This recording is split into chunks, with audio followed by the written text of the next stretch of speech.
बिस्मिल्लाहिर्रहमानिर्रहीम।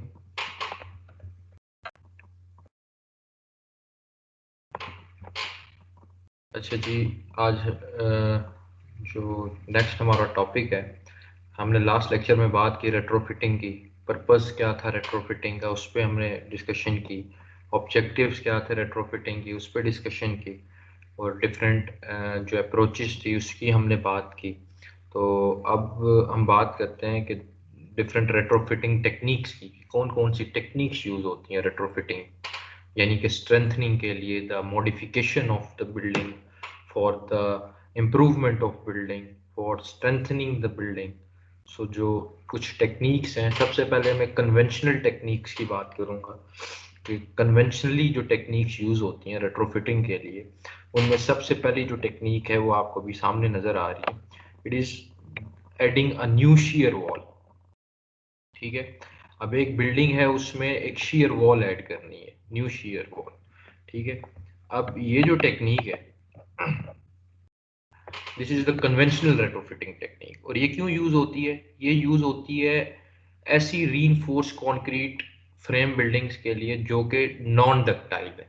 ठीक है, so this technique to add shear new shear wall, it is frequently used for retrofitting of non ductile reinforced concrete frame building।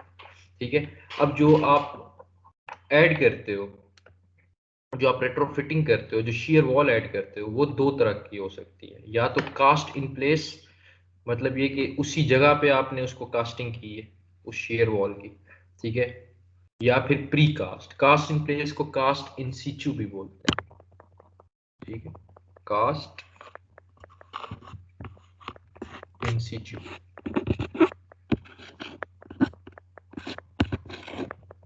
ठीक है, या फिर ये प्री कास्ट कॉन्क्रीट एलिमेंट हो सकते हैं, या मतलब आपने पहले कहीं पे इसको कंट्रोल्ड इन्वायरमेंट में कास्ट किया और फिर आप उसको जहां पे आपने शेयर वॉल प्रोवाइड करनी है वहां पे आपने ला के उसको प्लेस किया। ठीक है, तो दो तरह की होती है, या तो कास्ट इन प्लेस मतलब कास्ट इन सिचू, या फिर precast concrete pile. Precast का जरा फायदा ये कि एक कंट्रोल्ड इन्वायरमेंट में आप इसको बनाते हो। अच्छा, अब ये जो न्यू शेयर वॉल है, मैंने पहले भी बताया था कि शेयर वॉल जो है वो it is added at the exterior of the building. Building के एक्सटीरियर पार्ट पे जो है ना हम इसको ऐड करते हैं। जैसे यहाँ पे इसकी बिल्डिंग की हम रेट्रोफिटिंग कर रहे हैं, इसमें हम ऐड कर रहे हैं शेयर वॉल। ठीक है, अब इंटीरियर ऑफ द स्ट्रक्चर में हम इसको बेसिकली प्रेफर नहीं करते, हम शेयर वॉल ऐड नहीं करते इंटीरियर मोल्डिंग को अवॉइड करने के लिए। ठीक है, तो जो कन्वेंशनल रेट्रोफिटिंग टेक्निक है, जो पहली टेक्निक है, it is to add new shear wall. ठीक है, एक बिल्डिंग है जिसकी जो कि सस्टेन नहीं कर सकती उस तरीके से साइज्मिक लोड को, उसको हमने मॉडिफिकेशन करनी है, उसके हमने रेट्रोफिटिंग करनी है। तो उसमें हम क्या एक टेक्निक यूज करते हैं, किस बिल्डिंग के लिए? Non ductile reinforce concrete frame building के लिए हम उसमें एक ऐड करते हैं शेयर वॉल। ठीक है, तो जो शेयर वॉल है वो कास्ट इन प्लेस भी हो सकती है और प्री कास्ट एलिमेंट भी हो सकता है। अच्छा, सेकंड जो टेक्निक है कन्वेंशनल रेट्रोफिटिंग की, वो है टू ऐड स्टील ब्रेसिंग। ठीक है, स्टील ब्रेसिंग बेसिकली तब प्रोवाइड की जाती है कि जब आपको एक्सटीरियर साइड पे लार्जर ओपनिंग चाहिए हो, मतलब आप चाहते हो कि जो बिल्डिंग की ओपनिंग है वो लार्जर हो। ठीक है, ये जो बिल्डिंग की ओपनिंग है उसका जो गैप है वो लार्जर हो। ठीक है, ये जो ये गैप है, ये जो इसकी बेसिकली आपको जो ओपनिंग रिक्वायर्ड है। ठीक है, तो लार्जर ओपनिंग का इफेक्टिव सोल्यूशन क्या है कि आप स्टील ब्रेसिंग प्रोवाइड करो। अब इसका एडवांटेज क्या है, मतलब पोटेंशियल एडवांटेज क्या है इस रीजन का? एक तो आपको स्टील ब्रेसिंग जब आप प्रोवाइड करते हो तो आपको एक हायर स्ट्रेंथ मिलती है और स्टिफनेस मिलती है। ये ऑलरेडी एक्सप्लेन्ड इन डिटेल कि what is basically stiffness in the previous lecture. ठीक है, so the potential advantage of providing of adding steel bracing is to provide high strength and stiffness। तो सेकंड है कि opening for natural light, जो आपकी naturally light है, sunlight है, उसके लिए एक आपको ब्रॉडर ओपनिंग प्रोवाइड हो जाती है। ठीक है, इसके अलावा इसकी वजह से आपका जो अमाउंट ऑफ वर्क है, ऑब्वियसली जितनी ज्यादा ओपनिंग होगी, जितना ओपनिंग जो है वो लार्जर होगी, उतना आपका वर्क जो है वो कम होगा। ठीक है, और इसकी वजह से जो फाउंडेशन है उस पर उतना लोड नहीं आएगा जितना आप एक स्मॉलर ओपनिंग प्रोवाइड करके उसमें कंपैरेटिवली बात करूं तो अमाउंट ऑफ वर्क भी इसकी वजह से कम हो जाएगा और जो फाउंडेशन है उसकी जो कॉस्ट है वो ऑब्वियसली मिनिमाइज हो जाएगी, क्योंकि जब एक आपका वर्क की क्वांटिटी कम होगी तो ऑब्वियसली जो कॉस्ट होगी रिलेटेड टू फाउंडेशन कॉस्ट वो भी मिनिमाइज हो जाएगी। और इसके अलावा जो एग्जिस्टिंग स्ट्रक्चर है, अब लार्जर ओपनिंग प्रोवाइड करोगे और कंपैरेटिवली जिसमें स्मॉलर ओपनिंग प्रोवाइड करोगे तो जो स्मॉलर ओपनिंग है उसका वेट ज्यादा होगा इसके मुकाबले में, किसके, लार्जर ओपनिंग के मुकाबले में। तो लार्जर ओपनिंग जब प्रोवाइड करोगे यानी जब स्टील ब्रेसिंग प्रोवाइड करोगे, लार्जर ओपनिंग प्रोवाइड करनी हो तो हम स्टील ब्रेसिंग प्रोवाइड कर देते हैं। तो इस सूरत में क्या होगा कि जो वेट होगा ना एग्जिस्टिंग स्ट्रक्चर का वो कम उस बेसिकली ऐड करेगा, एग्जिस्टिंग स्ट्रक्चर पे जो वेट ऐड होगा वो कम होगा। ठीक है, अब ये स्टील ब्रेसिंग प्रोवाइड हुई हुई है, ये देखो ये सिर्फ ओपनिंग है,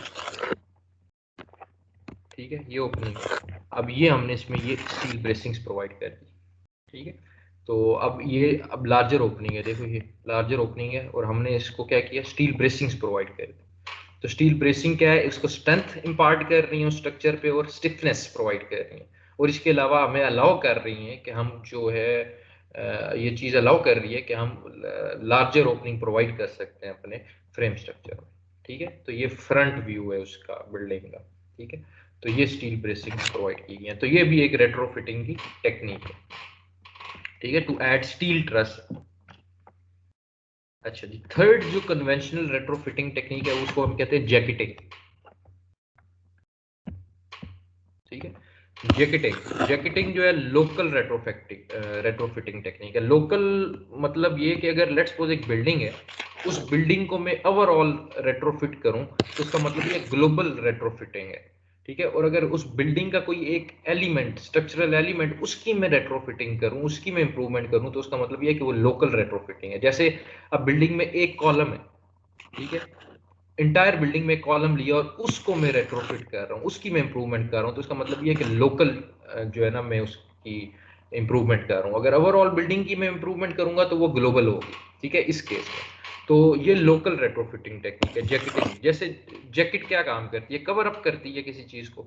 ठीक है, तो ये जो है ना जो कॉलम्स होते हैं, बिल्डिंग कॉलम्स, उनको स्ट्रेंथ प्रोवाइड करते हैं। लेट्स सपोज कॉलम जो है वो उसकी स्ट्रेंथ जो है वो अब वो नहीं रही जो उसको बेसिकली उसकी होनी चाहिए। ठीक है, उसकी स्टिफनेस जो है वो अब वो चीज़ नहीं रही उस कॉलम की जो बेसिकली जब वो बिल्डिंग कंस्ट्रक्ट हुई थी, जो वो पर्पस परफॉर्म कर रही थी। तो उस कॉलम को स्ट्रेंथ देने के लिए, किसी भी बिल्डिंग कॉलम्स को, नंबर ऑफ कॉलम्स भी हो सकते हैं, तो हम क्या करते हैं, जैकेटिंग प्रोवाइड करते हैं। अब जो जैकेट प्रोवाइड करते हैं वो तीन तरह की हो सकती है। या तो हम स्टील जैकेट प्रोवाइड कर देते हैं उस कॉलम की साइड्स पे, उसके पेरीमीटर पे, या हम रीइंफोर्स कंक्रीट जैकेट प्रोवाइड करते हैं। ठीक है, आरसी जैकेट, या फिर हम आजकल जो मॉडर्न है वो है एफआरपीसी जैकेट, मतलब फाइबर रीइंफोर्स्ड पॉलीमर कंपोजिट। ठीक है, फाइबर्स ऐड किए जाते हैं। ठीक है, और polymers, fibre reinforced polymer composite jacket provide कर सकते हैं। अब जो जैकेटिंग है वो क्या करती है, जो कंक्रीट है उसको कन्फाइन करती है, उसकी कन्फाइनमेंट को इंक्रीज करती है।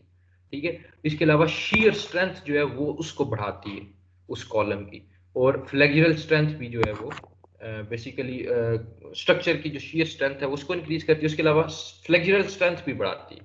ठीक है, फ्लेक्सुरल स्ट्रेंथ को बेंडिंग स्ट्रेंथ भी कहते हैं। जैसे कि ये कॉलम था प्री जो एग्जिस्टिंग कॉलम था, ये जो व्हाइट कलर में अंदर नजर आ रहा है आपको, ये जो कॉलम साइड पे हम क्या कर रहे हैं, उसकी जैकेटिंग कर रहे हैं।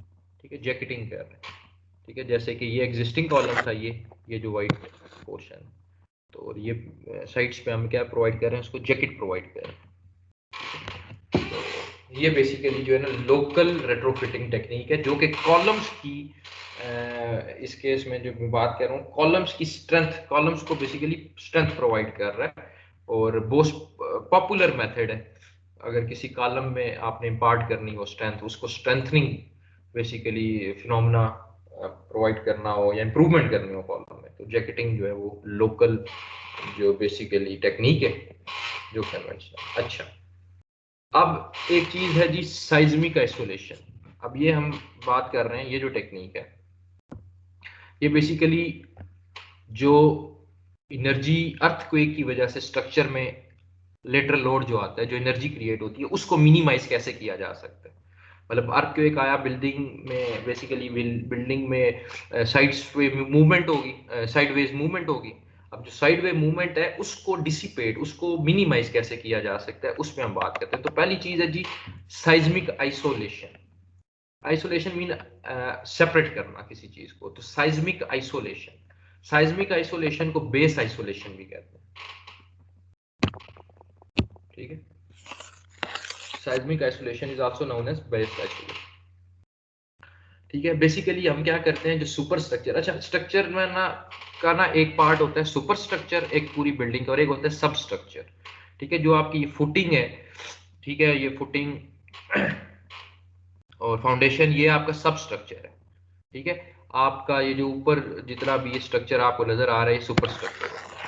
प्लिंथ लेवल से ऊपर ऊपर जो भी स्ट्रक्चर है वो क्या है, सुपर स्ट्रक्चर है। जो प्लिंथ और नीचे आपका जो ओवरऑल स्ट्रक्चर है उसको हम कहते हैं सब स्ट्रक्चर, और ऊपर जो उसके होगा वो होगा सुपर स्ट्रक्चर। अब सुपर जो स्ट्रक्चर है उसको फाउंडेशन से यानी सब स्ट्रक्चर से आइसोलेट करना, अलग करना, उसको हम कहते हैं बेस आइसोलेशन, यानी उसकी बेस को आइसोलेट करना। अब ये जो स्ट्रक्चरल वाइब्रेशन है उसको कंट्रोल करने के लिए सबसे मोस्ट बेसिकली पॉपुलर टूल क्या है, उसकी बेस आइसोलेशन, उसकी साइज्मिक आइसोलेशन। बेसिकली होता ये है कि बेस आइसोलेशन में यानी कि साइज्मिक आइसोलेशन में एक बेस आइसोलेटर प्रोवाइड किया जाता है, ठीक है। ये जिस तरह प्रोवाइड किया जाता है, बेस आइसोलेटर क्या है, बेसिकली ये एक लो हॉरिजॉन्टल स्टिफनेस होती है जो कि स्ट्रक्चर और फाउंडेशन के दरमियान इंट्रोड्यूस की जाती है। ये सुपर स्ट्रक्चर, ये नीचे फाउंडेशन, और इसके नीचे इसके दरमियान, इन दोनों के दरमियान सैंडविच जो होता है वो क्या होता है, बेस आइसोलेटर होता है, ठीक है। वो क्या करता है, वो पीरियड ऑफ स्ट्रक्चर को बढ़ाता है, और डंपिंग, जिसकी ज़्यादा पीरियड ऑफ स्ट्रक्चर को बढ़ाएगा डंपिंग बढ़ेगी, और जिसकी वजह से जो रिस्पॉन्स है वो सिग्निफिकेंटली रिड्यूस हो जाएगा, ठीक है। रिस्पॉन्स पीरियड क्या है, डंपिंग क्या है, ये ऑलरेडी डिटेल में इसको हम डिस्कस कर चुके हैं। अगर अभी तक किसी को नहीं पता कि डंपिंग से क्या मुराद है, पीरियड क्या है स्ट्रक्चर का, या रिस्पॉन्स क्या है, वो पहले पिछली वीडियो देखेगा, उसके बाद दोबारा आएगा इस वीडियो पे जो पिछले लेक्चर है जिसमें मैंने एक्सप्लेन किया। तो बात मैं ये कर रहा हूँ कि जो बेस आइसोलेशन है वो पीरियड ऑफ स्ट्रक्चर और डंपिंग को इंक्रीज करता है, जिसकी वजह से क्या है, रिस्पॉन्स जो होता है स्ट्रक्चर का वो सिग्निफिकेंटली रिड्यूस हो जाता है, ठीक है। तो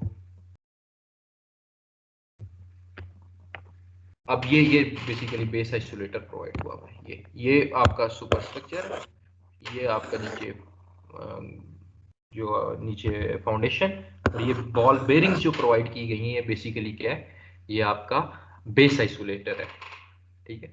अब क्या होता है कि जब अर्थक्वेक की वजह से लेटरल लोड आता है, ठीक है, ये बॉल बेरिंग्स जो है ना, ये बिल्डिंग जो है ना इस तरह आइसोलेट करती है। अदरवाइज अगर ना प्रोवाइड किया हो तो ये फिनोमेना होता है, ठीक है। यहाँ पे बेस आइसोलेटर प्रोवाइड किया हुआ इस बिल्डिंग में, तो इस बिल्डिंग में अर्थक्वेक की वजह से जब इसको सब्जेक्ट किया गया, इन दोनों बिल्डिंग्स को देखो, इसमें कितनी ज्यादा लेटरल मूवमेंट है और इस बिल्डिंग में लेटरल मूवमेंट है ही नहीं।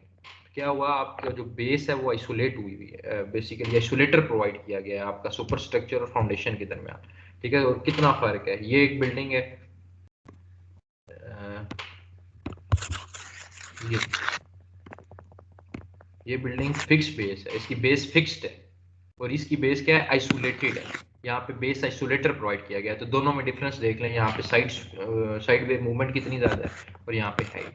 तो मॉडर्न जो टेक्निक्स हैं आजकल, जो मॉडर्न साइज्मिक एरियाज में ज्यादातर जो ज्यादातर जापान एंड कोरिया वगैरह में, चाइना में, तो वहाँ पे ये बेस आइसोलेटर बेसिकली यूज होता है बिल्डिंग। और जहाँ पे साइज्मिक जोन है, जो हाई साइज्मिक जोन है, वहाँ पे जो बिल्डिंग प्रोवाइड बनाई जाती है वहाँ पे बेस आइसोलेटर प्रोवाइड किया जाता है। इसके अलावा जो देखो, ये जब बिल्डिंग एक बॉल बेरिंग के ऊपर आप उसको प्लेस करोगे, यानी कि जो बेस आइसोलेटर बॉल बेरिंग है वो प्रोवाइड करोगे, जब अर्थक्वेक आएगा बिल्डिंग क्या रहेगी, स्टेशनरी रहेगी। क्यों, क्योंकि जो उसकी फाउंडेशन होगी वो सब्जेक्ट होगी टू द एनर्जी ऑफ जो अर्थक्वेक वेव्स की वजह से एनर्जी जनरेट हो रही है, वो foundation basically it is subject to that earthquake waves, ठीक है। और इसके अलावा जो रोलिंग होगी बॉल बेयरिंग की, वो उसको अकोमोडेट करेगी रिलेटिव मूवमेंट को स्ट्रक्चर और ग्राउंड पे, ठीक है। तो अब जो आपकी बिल्डिंग है वो स्टेशनरी रहेगी, ठीक है। तो जो साइज्मिक आइसोलेशन है वो एक मॉडर्न कॉन्सेप्ट है जो कि साइज्मिक जो जोन है, हाई साइज्मिक जोन्स, उन एरियाज में हम बेस को क्या करते हैं, बेसिकली बेस आइसोलेटर प्रोवाइड करते हैं। अब बेस आइसोलेशन के एडवांटेजेस क्या हैं? ऑब्वियसली जब ग्राउंड मूव करेगा, ठीक है, बिल्डिंग, देखो बिल्डिंग क्यों मूव कर रही है, अर्थक्वेक आया, ग्राउंड मूव किया, अर्थक्वेक और ग्राउंड जो है वो आपस में एक वन यूनिट है, और ग्राउंड मूव किया तो ऑब्वियसली अर्थक्वेक भी तो, बिल्डिंग भी तो मूव करेगी, क्योंकि वो एक वन यूनिट है, ठीक है, क्योंकि बेस फिक्स्ड है। लेकिन जब आपने बेस आइसोलेटर प्रोवाइड कर दिया, ग्राउंड तो मूव करेगा, जिस तरह ग्राउंड, तो उस ग्राउंड में तो मूवमेंट होगी, लेकिन जो बॉल बेयरिंग्स होंगी वो उस मूवमेंट को बिल्डिंग तक नहीं आने देंगी, ठीक है, वो उसको सस्टेन करेंगे, ठीक है। तो बिल्डिंग को आइसोलेट करता है बेस आइसोलेशन ग्राउंड मोशन से, ठीक है। तो बिल्डिंग को बेसिकली आइसोलेट करता है जो बेस आइसोलेशन है ग्राउंड मोशन से, जिसकी वजह से क्या होता है, लेसर साइज्मिक लोड और lesser damage to structure. Obviously जब लेटरल लोड नहीं एग्जर्ट होगा बिल्डिंग में, बिल्डिंग स्टेशनरी रहेगी, तो साइज्मिक लोड जो आएगा वो कम होगा, ठीक है, माइन्यूट होगा, और जो डैमेज होगा स्ट्रक्चर को वो भी लेस होगा अगर बहुत स्वेयर कैटास्ट्रॉफी आती है, तो अर्थक्वेक आता है। इसके अलावा सुपर स्ट्रक्चर की मिनिमल रिपेयर है, मतलब एक फिक्स्ड बेस बिल्डिंग है और एक बेस आइसोलेटेड बिल्डिंग है, दोनों के डैमेज में फर्क होगा। जो फिक्स्ड बेस्ड बिल्डिंग होगी हो सकता है वो कंप्लीटली डिस्ट्रॉय हो जाए, लेकिन जो बिल्डिंग जिसमें बेस आइसोलेटर प्रोवाइड किया गया है, ठीक है, वो उसकी रिपेयरिंग, उसके सुपर स्ट्रक्चर की रिपेयरिंग उसके मुकाबले में हमें कम करनी पड़ेगी, क्योंकि बहुत ज्यादा जो है ना डैमेज से आप उसको बिल्डिंग को प्रिवेंट कर सकते हैं। इसके अलावा building remain serviceable through out construction, ठीक है। तो बिल्डिंग ऑब्वियसली सर्विसेबल रहेगी, दूसरी बिल्डिंग कोलैप्स कर जाती है, ये अपनी सर्विस डिजायर्ड जो है वो, जो भी इंटेंडेड सर्विस है वो प्रोवाइड करती रहेगी थ्रू आउट द कंस्ट्रक्शन, ठीक है। तो ये दो एडवांटेजेस हैं बेस आइसोलेशन के। अब डिसएडवांटेज क्या है बेस आइसोलेशन के? जाहिर है किसी चीज के प्रोज हैं यानी एडवांटेजेस हैं, तो उसके कॉन्स भी होंगे यानी डिसएडवांटेजेस भी होंगे। तो पहला डिसएडवांटेज ये है कि जो बेस आइसोलेटर यानी जो बॉल बेरिंग्स होती हैं ना, वो बहुत एक्सपेंसिव होती हैं, इकोनॉमिकल नहीं है। पहली बात, कॉस्ट जो होगी स्ट्रक्चर की वो बढ़ जाएगी।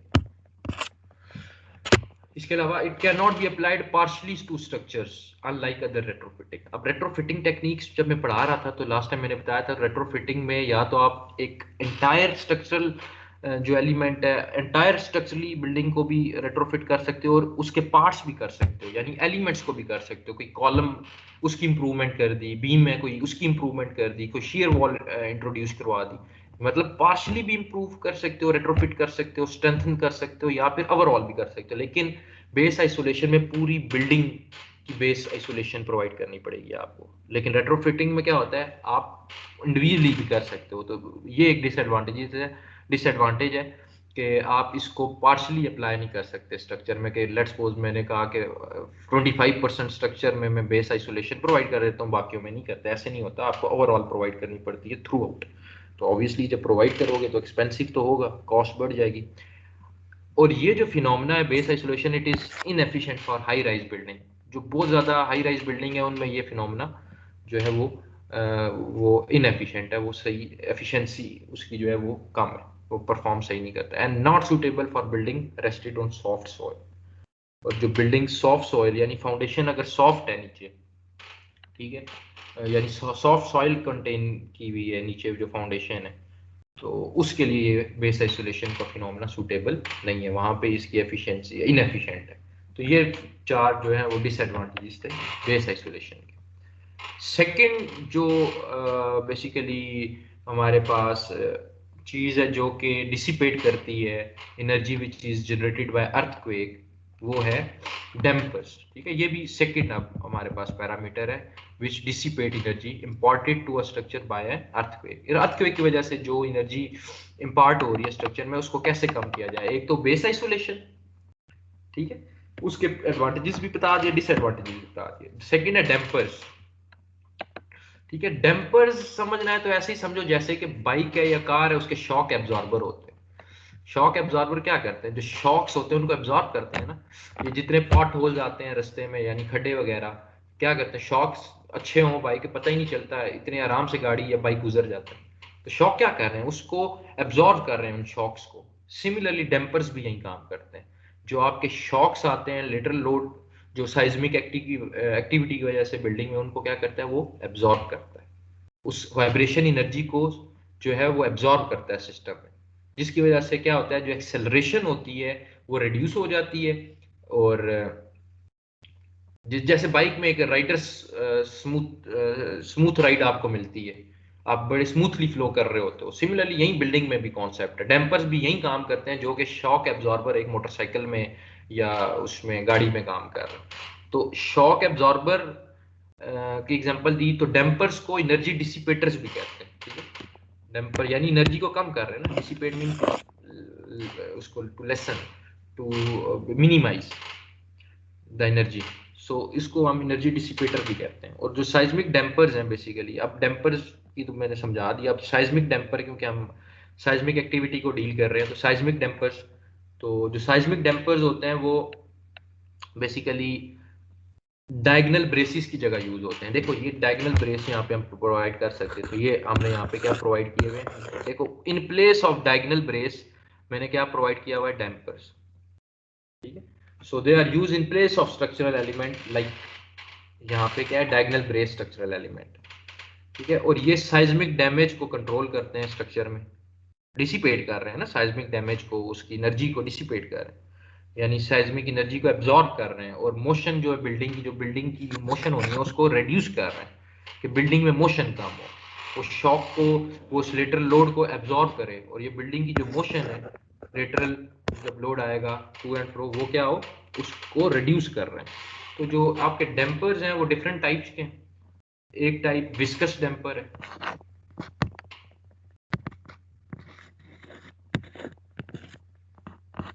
यानी साइज्मिक जो डैम्पर हैं विस्कस डैम्पर्स हो सकते हैं, फ्रिक्शन डैम्पर्स हो सकते हैं,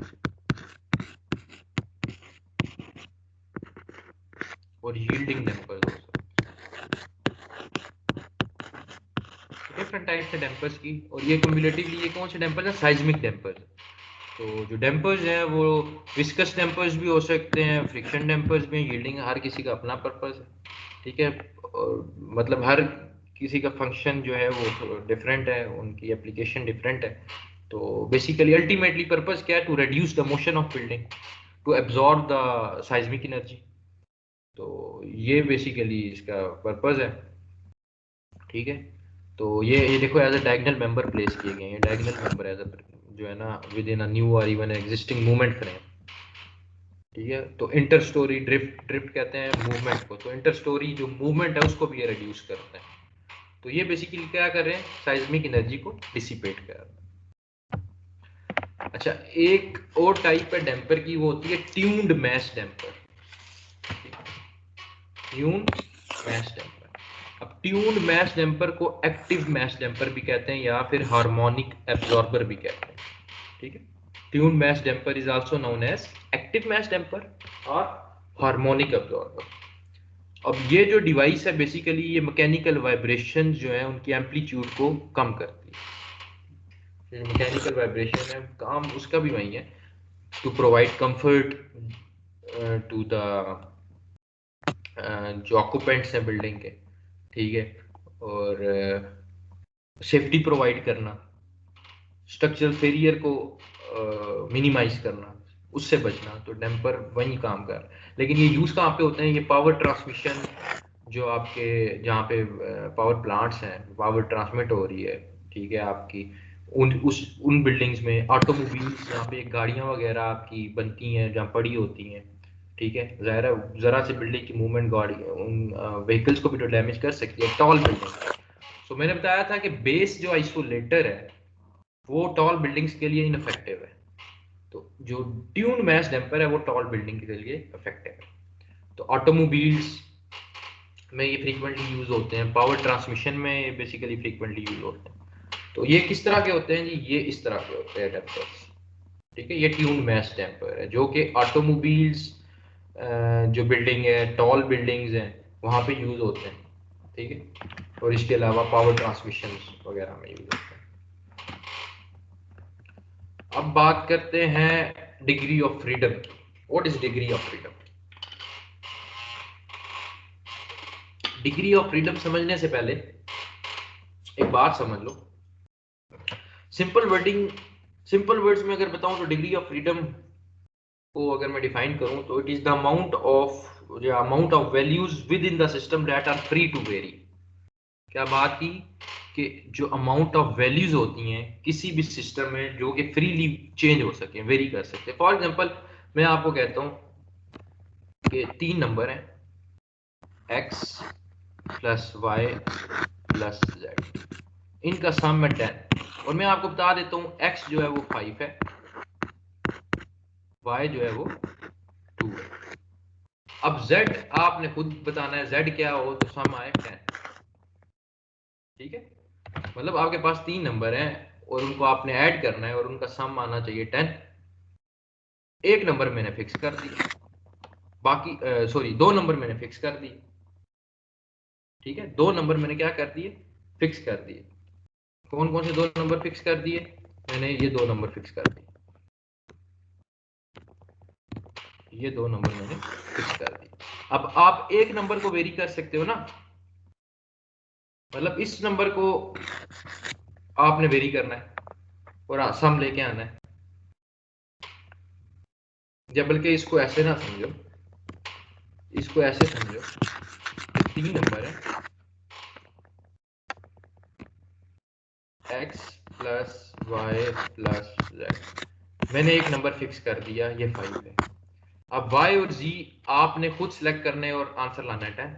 आप y2 रखो, z3 रखो, या y3 रखो, z2 रखो, या इसे 4 रखो, y को और z को 1 रखो, या z को 1 रखो और y को 4 रखो। इस तरह आप वेरी कर सकते, यानी आप 2 नंबर्स को वेरी कर सकते हो, एक नंबर फिक्स है। तो इसका मतलब ये हुआ कि जो डिग्री ऑफ फ्रीडम है वो इस केस में वो 2 है। मतलब जो amount of value within the system that are free to vary, तो ये 2 वैल्यूज थी that are free to vary, y और z are free to vary, तो this is degree of freedom.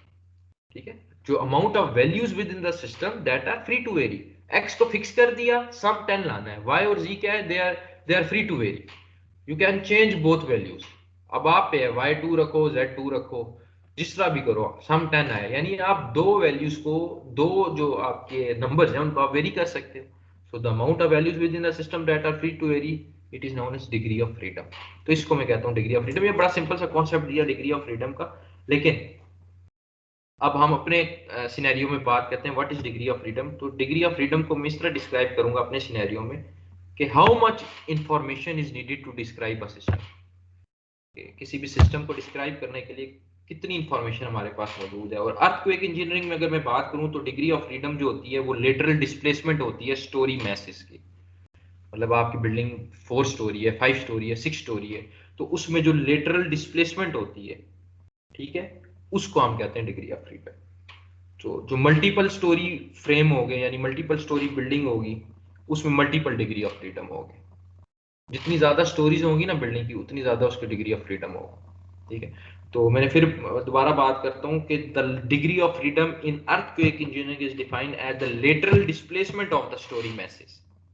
ठीक है, तो मल्टीपल जो स्टोरी फ्रेम्स हैं उनकी मल्टीपल डिग्री ऑफ फ्रीडम। और एक और मैंने डिग्री ऑफ फ्रीडम को मैंने डिफाइन किया कि it describe how much information is needed to describe a system. या फिर यहाँ पे जो डेफिनेशन है कि the number of independent variables which are required to completely determine the position of all part of system।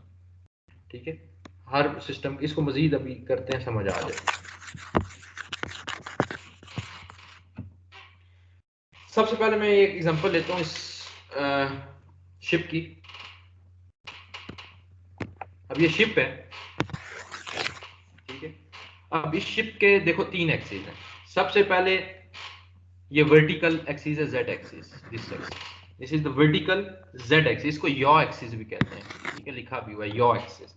अब ये क्या है, एक इमेजिनरी लाइन है जो कि वर्टिकली जा रही है, किससे, शिप के सेंटर ऑफ ग्रेविटी से वर्टिकली अपवर्ड जा रही है। ऐसी है ना, ये लाइन क्या कर रही है, ये यहाँ पे शिप का जो है वो सेंटर ऑफ ग्रेविटी है, वेयर, ठीक है, their whole mass of body is concentrated। ठीक है, तो अब ये एक इमेजिनरी लाइन है जेड एक्सिस जो कि vertically centre of gravity of ship से पास कर रही है। अब या मोशन क्या होगा, या मोशन ये साइड टू साइड मोशन, ठीक है, side to side motion of bow and stern. ये शिप का जो फ्रंट होता है इसको बो कहते हैं और इसको स्टर्न कहते हैं। ये स्टर्न, ये बो, ठीक है। ये शिप यूं मूव करेगी, इस तरह इस तरह इस तरह इस तरह, यानी बो को फिक्स करो और स्टर्न को मूव कराओ, या स्टर्न को फिक्स करो और बो को मूव कराओ, या फिर दोनों की रिलेटिव मूवमेंट। ये इस साइड पे, ये इस साइड पे, इस तरह इस तरह ये, ठीक है। सो जो या मोशन है वो क्या है, साइड टू साइड मोशन है, किसकी, बो and stern of the ship. बो और स्टर्न की साइड टू साइड मोशन जो है वो, तो यानी कितनी मोशन होगी, दो, एक इस साइड पे, एक इस साइड, ठीक है। आगे दूसरा एक्सिस जो है वो है एक्स एक्सिस, ये देखो एक्स एक्सिस, ये लॉन्गिट्यूडनल एक्सिस है, ये एक्स एक्सिस, ये सेंटर ऑफ ग्रेविटी में से यूं पास कर रहा है, this is the longitudinal axis, इसको रोल एक्सिस भी कहते हैं, ठीक है। ये क्या है, इमेजिनरी लाइन पास कर रही है through the along the length, along the length जा रही है ना शिप के, और ये पैरेलल है, ये नीचे जो वाटर है, this line is parallel to the water line, उस वाटर लाइन जो है यहाँ पे उसके पैरेलल है, और पास कहां से कर रही है, सेंटर ऑफ ग्रेविटी से, ठीक है, रोल एक्सिस। अब इसकी वजह से शिप की मोशन क्या होगी, टिल्टिंग मोशन होगी around it axis, ship tilt करेगा अपने एक्सिस के अगेंस्ट, ठीक है, यूं टिल्ट करेगा इस डायरेक्शन में या इस डायरेक्शन में, ठीक है। तो जो रोल है, रोल एक्सिस है, यानी एक्स एक्सिस, इसकी वजह से टिल्टिंग मोशन होगा। यो एक्सिस की वजह से क्या हो रहा था, साइड टू साइड मोशन हो रहा था स्टर्न और बो का। और थर्ड एक्सिस जो है वो है स्वे एक्सिस, यानी जो वाई एक्सिस है, यानी इसको हम ट्रांसवर्स कहते हैं, ठीक है। ये शिप जिस डायरेक्शन में जा रही है लॉन्गिट्यूडनल एक्सिस है, और उसका जो ऑपोजिट ये राइट एंगल पे ये जो एक्सिस है ये है ट्रांसवर्स एक्सिस, जिसको पिच एक्सिस भी कहते हैं। अब पिच एक्सिस में क्या है, पिच एक्सिस बेसिकली जो है वो भी बेसिकली एक इमेजिनरी लाइन है जो कि हॉरिजॉन्टली शिप को क्रॉस कर रही है, ये क्रॉस कर रही है शिप को थ्रू सेंटर ऑफ ग्रेविटी, ठीक है। अब पिच की वजह से क्या मोशन होगा, अप एंड डाउन, यानी ये स्टर्न एक दफा या नीचे होगा तो ऑब्वियसली बो नीचे होगी तो स्टर्न ऊपर होगा, अगर बो की डायरेक्शन नीचे होगी तो स्टर्न की डायरेक्शन क्या होगी, ऊपर होगी, यानी कि यूं इमेजिन करो ये अप डाउन मोशन, ठीक है। यॉ की वजह से क्या हो रहा था, साइड टू साइड मोशन, यूं बो इस साइड पे जा रही थी और तो स्टर्न इधर, अगर स्टर्न इस साइड पे आ रहा है तो बो इस साइड पे, और आपके जो रोल एक्सिस है उसकी वजह से स्टर्न और बो में क्या जो मोशन है, अगर बो की मूवमेंट डाउन है तो स्टर्न की मूवमेंट अप है, अगर स्टर्न की मूवमेंट डाउन है बो की मूवमेंट अप है। बताने का मकसद ये था कि यहाँ पे जो मोशन हो रहा है वो 6 तरह का हो रहा है, यानी डिग्री ऑफ फ्रीडम 3 है, 6 है, शिप का डिग्री ऑफ फ्रीडम 6 क्यों है, 6 डिफरेंट इसमें जो है मोशन हो रहे हैं, 2 रोलिंग मोशन, 2 पिचिंग और 2 यॉइंग, ठीक है। तो वो मैं भी बता चुका कैसे, कि साइड टू साइड मोशन है बो और स्टर्न का, अप एंड डाउन मोशन है बो एंड स्टर्न का, या फिर side to side tilting motion है अराउंड द एक्सिस, तो दो वो, दो ये और दो वो, तो degree of freedom this is basically the concept of degree of freedom. So fish जो है वो फ्री है टू डिस्प्लेस इन 6 डायरेक्शंस, ठीक है, it is free to displace in 6 direction, so ship has 6 degree of freedom. Similarly जो building होती है ना, बिल्डिंग में डिग्री ऑफ फ्रीडम सिंगल भी हो सकता है, मल्टीपल भी हो सकता है, डबल डिग्री ऑफ फ्रीडम हो, ट्रिपल, 4, 5, तो ये मल्टीपल इनको कहते हैं, यानी डिग्री ऑफ फ्रीडम अगर 1 नहीं है तो 1 से ग्रेटर है तो उसको हम कहेंगे मल्टीपल डिग्री ऑफ फ्रीडम, अगर 2 है डिग्री ऑफ फ्रीडम तो वो मल्टीपल है, शिप के केस में 6 है तो इसका मतलब मल्टीपल डिग्री ऑफ फ्रीडम, अगर 1 डिग्री ऑफ फ्रीडम होगा तो उसका मतलब सिंगल डिग्री ऑफ फ्रीडम, अगर 1 से ज्यादा होंगे तो मल्टीपल डिग्री ऑफ फ्रीडम। तो बिल्डिंग जो होती है बेसिकली, जो रियल स्ट्रक्चर होते हैं ना सारे, उनमें infinite number of degree of freedom होते हैं, ठीक है, infinite number of degree of freedom depend करता है, ठीक है। तो रियल स्ट्रक्चर्स के ये याद रखना, जो डिग्री ऑफ फ्रीडम होती है वो इनफाइनाइट होती है। For all real structure degree of freedom जो होती है वो इनफाइनाइट होती है। ठीक है, अगर डिग्री ऑफ फ्रीडम 1 है तो उसको हम कहेंगे सिंगल डिग्री ऑफ फ्रीडम, अगर डिग्री ऑफ फ्रीडम 1 से ग्रेटर है तो उसको हम कहेंगे मल्टीपल डिग्री ऑफ फ्रीडम। अच्छा, अब सिंगल डिग्री ऑफ फ्रीडम की बात करते हैं। सिंगल डिग्री ऑफ फ्रीडम का से मुराद ये है कि अगर किसी भी ऑब्जेक्ट की जो पोजीशन है वो एक डायमेंशन में, it is describe by one dimension. ठीक है, if the position of an object is describe by one dimension. ठीक है, मतलब कि या तो वो ऑब्जेक्ट रोटेट कर सकता है, या वो ऑब्जेक्ट हॉरिजॉन्टली मूव कर सकता है, या वो ऑब्जेक्ट वर्टिकली मूव कर सकता है। ठीक है, तो शर्त ये है कि जो position object it is describe by one dimension, तो उसको हम कहेंगे सिंगल डिग्री ऑफ फ्रीडम। जैसे कि ये स्ट्रक्चर है, दिस दिस बेसिकली स्ट्रक्चर है सिंगल डिग्री ऑफ फ्रीडम। क्यों? क्योंकि इसमें सिर्फ ये लेटरल डिस्प्लेसमेंट हो रही, वर्टिकली नहीं हो रही। ठीक है, इसकी जो एक ही है डिस्प्लेसमेंट, इसमें डिस्प्लेसमेंट 1 है, तो इसका जो डिग्री ऑफ फ्रीडम है वो 1 है। ठीक है, तो सिंगल डिग्री ऑफ फ्रीडम क्या है? जब पोजीशन जो है किसी भी ऑब्जेक्ट की it is describe by one dimension, either it can rotate, either it can move horizontally, either it can move vertically. या फिर जब एक वेरिएबल किसी भी जो है स्ट्रक्चर की मोशन को डिस्क्राइब करे, या सिस्टम ऑफ बॉडीज को डिस्क्राइब करे, मतलब when one variable can describe the motion of structure, उसको भी हम क्या कहेंगे? Single degree of freedom. ठीक है, जैसे एग्जांपल के तौर पे ये यहां पे देखो, ये वाटर टैंक है, 3 डायमेंशनल वाटर टैंक है। इसको हम हमेशा, जो 3 डायमेंशनल वाटर टैंक होते हैं, ये ओवरहेड वाटर टैंक है। वाटर टैंक देखा है ना, ओवरहेड। ठीक है, overhead water tank single degree of freedom system होता है।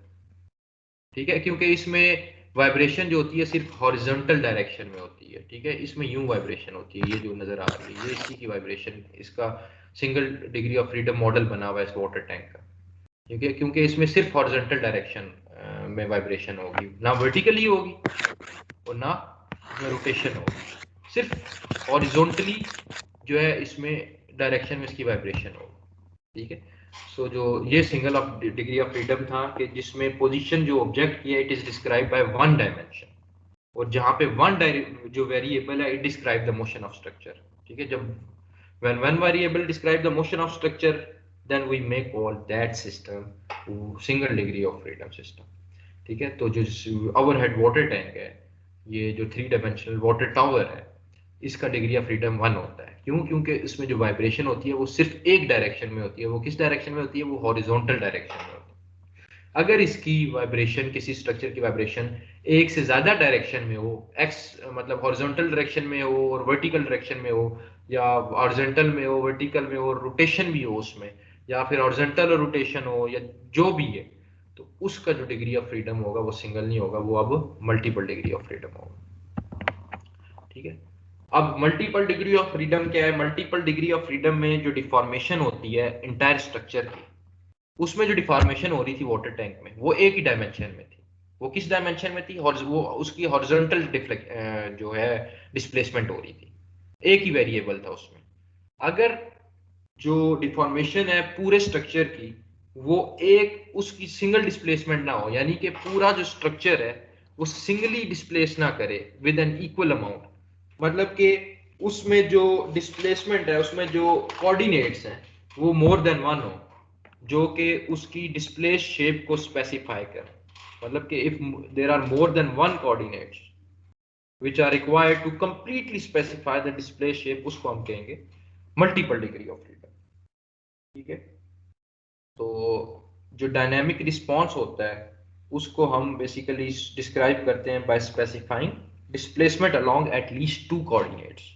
ठीक है, डायनेमिक रिस्पॉन्स होता है किसी भी स्ट्रक्चर का, तो उसको हम तब डिस्क्राइब कर सकते हैं जब डिस्प्लेसमेंट एटलीस्ट 2 कोऑर्डिनेट्स के दरमियान। ठीक है, तो dynamic response can be describe by specifying the displacement along at least 2 coordinates. ये चीज याद रखो। अच्छा, मल्टीपल डिग्री ऑफ फ्रीडम में 2 डिग्री ऑफ फ्रीडम भी हो सकता है, 3 भी हो सकता है, 4 भी हो सकता है। 2 कब होगा? जब डायनेमिक जो होगा सिस्टम का, it can be describe by 2 independent variables. Single में क्या था कि 1 इंडिपेंडेंट वेरिएबल होता है, जो है क्या कहते हैं, डिस्प्लेसमेंट होती है वो एक ही डायरेक्शन में होती है, ठीक है। लेकिन मल्टी 2 डिग्री ऑफ फ्रीडम में क्या होगा? 2 इंडिपेंडेंट वेरिएबल्स होंगे, ठीक है। इसी तरह 3 में 3 इंडिपेंडेंट वेरिएबल्स होंगे, ठीक है। तो डायनेमिक्स ऑफ जो सिस्टम है, अगर वो it is if it is describe by 2 independent variable, it is known as 2 degree of freedom. If it is described by 3 independent variable, it is known as मतलब the system will have 3 degrees of freedom। तो overall इसको हम कहते हैं multiple degree of freedom system, ठीक है। अब ये जिस तरह आपके सामने एग्जांपल है, एक 2 स्टोरी फ्रेम है, फर्स्ट स्टोरी सेकंड स्टोरी, ठीक है। अब इसमें एक्सटर्नल फोर्सेस लग रही हैं,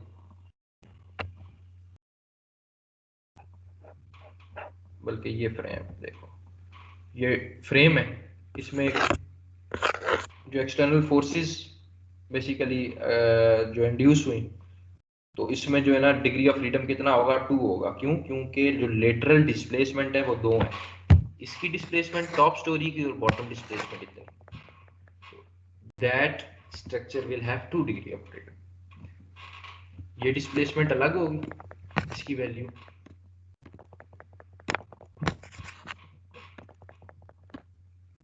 इस डिस्प्लेसमेंट की वैल्यू अलग होगी, इस डिस्प्लेसमेंट की वैल्यू अलग होगी, ठीक है। तो 2 फ्लोर्स हैं, और इसमें बेसिकली ये बेसिकली आइडियलाइज फ्रेम है, मतलब आइडियलाइज शेप है फ्रेम की, ठीक है।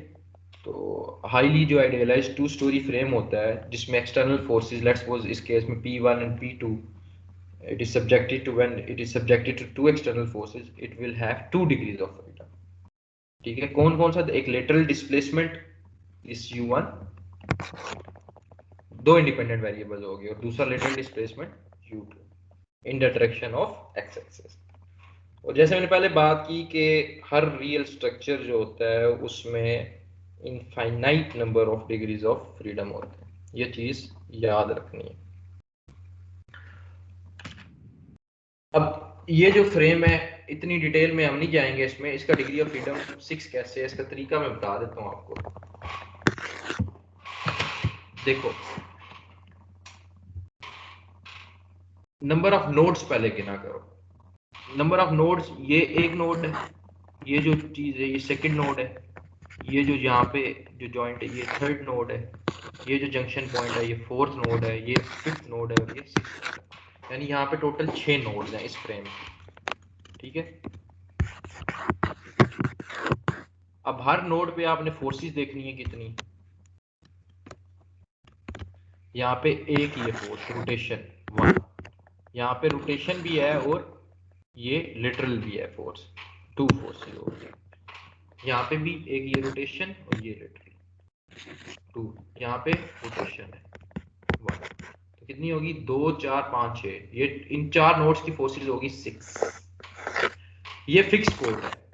अगर स्ट्रक्चर्स पढ़ के आए और पढ़ के आए होगे, क्योंकि आप फाइनल ईयर वाले हो, तो आपको पता होगा कि जो फिक्स कोड होती है उसमें 3 रिएक्शन फोर्सेस होती हैं, वर्टिकल, हॉरिजॉन्टल और मोमेंटल, ठीक है। तो यहाँ पे फोर्सेस 3 और यहाँ पे फोर्सेस 3, तो 6 वो प्लस 3 प्लस 3 12, टोटल जो यहाँ पे रिएक्शन है वो है 12। तो आपने क्या करना है डिग्री ऑफ फ्रीडम निकालने के लिए? टोटल जो आपकी फोर्सेस हैं माइनस करना है उनमें से कांस्टेंट फोर्सेस। कांस्टेंट फोर्सेस मतलब ये जो फिक्स स्पोर्ट की फोर्सेस है, जो स्पोर्ट गिवन है इनकी फोर्सेस, ये टोटल कितनी गिवन थी? 3 जमा 3 6, 12 माइनस 6, तो आंसर आया 6। तो इस फ्रेम का जो डिग्री ऑफ फ्रीडम है वो 6 है, ठीक है।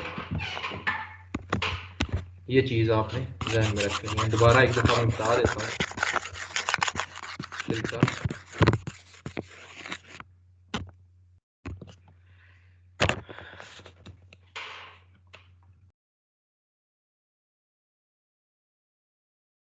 ठीक है, यहाँ पे है एक फोर्स, एक बेसिकली रिएक्शन यहाँ पे 2, this one and this one, यहाँ पे भी 2, यहाँ पे एक, फिक्स पोर्ट पे 3 होते हैं और इसके 3, टोटल हो गए 12। 12 में से आपने माइनस करना है कांस्टेंट रिएक्शन फोर्सेस को, ये कांस्टेंट रिएक्शन फोर्सेस जो स्पोर्ट्स की मैंने उनकी 3 इसकी 3 इसकी, 12 माइनस 6, तो जो आंसर आया वो हो गया उसका degree of freedom. So degree of freedom for this frame is basically 6। ठीक है, अगर यहाँ पे 3 फोर्सेस होती, यहाँ 3, यहाँ 3, यहाँ 3, तो कितना हो गया, 3 6 9 3 12, 3 15 और 3 18, 18 माइनस 6 12। तो जो मल्टीपल डिग्री ऑफ फ्रीडम होता है उसमें जो डिफॉर्मेशन होती है एंटायर स्ट्रक्चर की, it can not be describe as single displacement. ठीक है, सिंगल डिग्री ऑफ फ्रीडम में सिंगल डिस्प्लेसमेंट से बेसिकली जो एंटायर स्ट्रक्चर की डिफॉर्मेशन है वो डिस्क्राइब की जा सकती है। देखो जैसे कि ये स्ट्रक्चर, यहाँ पे एंटायर स्ट्रक्चर की जो डिफॉर्मेशन है वो एक सिंगल डिफॉर्मेशन से एक्सप्लेन हो रही है। ये बात कि जो सिंगल डिस्प्लेसमेंट है, अगर वो इंटायर स्ट्रक्चर की डिफॉर्मेशन को डिस्क्राइब कर जाए तो वो सिंगल डिग्री ऑफ फ्रीडम है। यहाँ पे सिंगल डिस्प्लेसमेंट है जो कि इंटायर स्ट्रक्चर की डिस्प्लेसमेंट को बेसिकली हमें बता रहे हैं, इंटायर स्ट्रक्चर की डिस्प्लेसमेंट को। ठीक है, लेकिन ये जो केस था इसमें सिंगल डिफॉर्मेशन नहीं बता रही है हमें इंटायर स्ट्रक्चर की डिस्प्लेसमेंट, इसमें यहाँ पे डिफॉर्मेशन इस स्टोरी पे और है, स्टोरी पे और है, इसको भी कंसीडर करना पड़ेगा, इसको भी कंसीडर करना पड़ेगा। So this frame will have 2 degree. ठीक है, और तरीका मैंने एक और बता दिया आपको कि किस तरह ये डिग्री ऑफ फ्रीडम फ्रेम का निकाला। सो ये आपका एंड हो गया जी आज बीटेक का जो कोर्स था, इंट्रोडक्शन टू अर्थक्वेक इंजीनियरिंग। ठीक है, मैंने ट्राई की है कि हर इम्पोर्टेंट एस्पेक्ट को मैं डिस्क्राइब कर सकूं और ऑलमोस्ट जो कंटेंट्स थे उन सबको हमने कवर किया है। और अगर किसी को कोई भी अभी तक मसला हो तो वो मुझे पर्सनली कांटेक्ट कर सकता है, कोई चीज़ समझ ना आई हो वो पूछ सकता है। बाकी wish you best of luck. आप लोगों का नेक्स्ट वीक फाइनल एग्जाम है, उसके लिए आप लोग जो है आपका, मैं ऑलरेडी बता चुका हूँ कि ओवरऑल कोर्स जो है वो इंक्लूडेड है। जितने लेक्चर्स हमने किए हैं रिकॉर्डेड फॉर्म में लेक्चर्स अवेलेबल है MS टीम्स अकाउंट पे, आपने वो लेक्चर्स लाजमी देखने हैं। सिर्फ जो पावर पॉइंट स्लाइड्स हैं उन पे जो है कंसंट्रेट नहीं करना या उन पे रिलाई नहीं करना। ठीक है, वो जस्ट एक आइडिया देने के लिए स्लाइड्स थी, उनकी जो डिटेल डिस्क्रिप्शन है वो इधर ही रिकॉर्डेड लेक्चर्स जो मैंने दिए हैं उसमें मैंने कोशिश की है अपनी कि मैं उसको समझा सकूं। तो दैट्स इट।